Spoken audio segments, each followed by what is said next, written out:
سلام، مرحبا بكم في قصة جديدة. القضية ديالنا ديال اليوم على نادية الديب. المهم، هاد القضية ديالنا كانت في عام 2018 في كندا. البطلة ديال القصة ديالنا هي نادية الديب، كتعيش مع الوالدين ديالها وخوتها، هما بهم 4 الخواتات. كانت معروفة بشخصيتها المرحة والنشيطة، كانت سيدة اكتيف ودائما ناشطة وضحكة، وعندها بزاف ديال الصحابات، وكانت مقربة بزاف لخوتها. والديها هاجروا من لبنان لكندا في عام 1991، وفي عام 2018 كان في عمرها 22 عام. كانت كتقرا في الجامعة وبالضبط تخصص القانون، والحلم ديالها هو ترجع محامية. نادية كانت الهواية ديالها اللي كدوز فيها أغلبية الوقت هي الميك اب، وعائلتها كانوا ملقبينها بكيم كارداشيان لأنها زوينة بحالها وكتهتم بالموضة، وكانت كتردد على القهاوي اللي فيهم الشيشة، وهذا الشيء اللي خلاها تتعرف بحال هاد البلايص على أشخاص من جنسيات عربية. نهار 20 مارس 2018 كان نهار السبت، ونادية كانت دايرة مع صحابها يتلاقاو كيف ما أي ويكاند. كانوا كيتلاقاو في لابواط باش يكميو الشيشة، ولكن هاد المرة نادية خرجت لداك لابواط وما رجعتش مرة واحدة أخرى، وهذا الشيء اللي خلى العائلة ديالها تشوش عليها.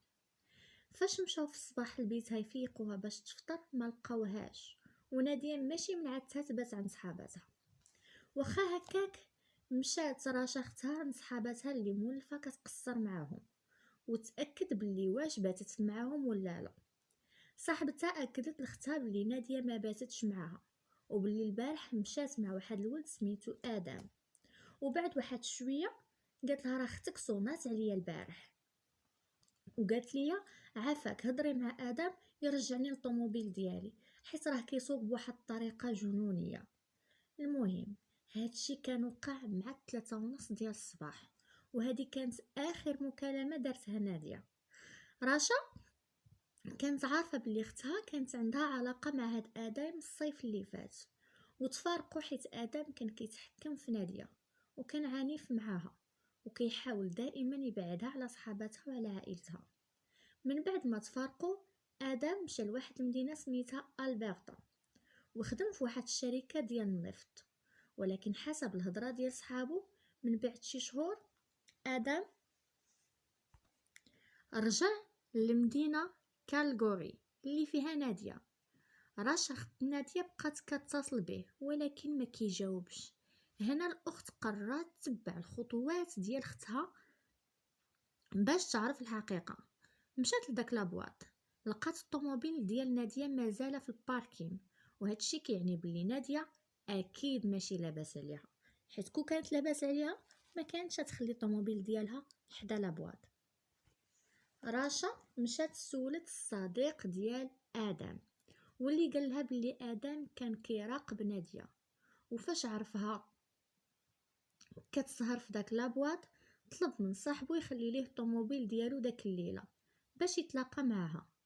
هنا ما عرفناش واش ناديه طلعت معاه بالطوموبيل بخاطرها ولا بزز منها. العائله هنا بدات كتشك بلي ادم وناديه داروا شي قصيده في الطريق، داكشي علاش ما كيجاوبوش في التليفون.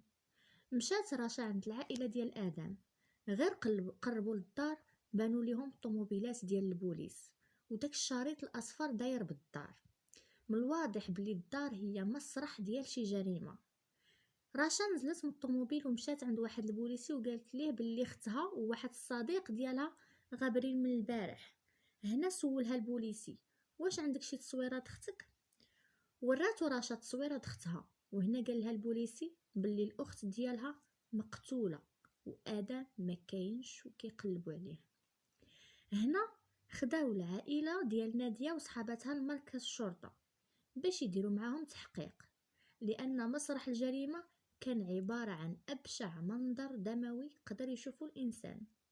ناديه تعرضت ل40 طعنه بالموس وتقطع لها راسها وضربت بجوج رصاصات. وبما ان الجثه كانت في الجرده ديال الدار ادم فهو المشتبه الرئيسي. كيفاش شي واحد قدر يدير شي جريمه بحال هادي؟ هذا اكيد بغى ينتقم منها اولا كان عنده بزاف د الحقد في قلبه من جهتها.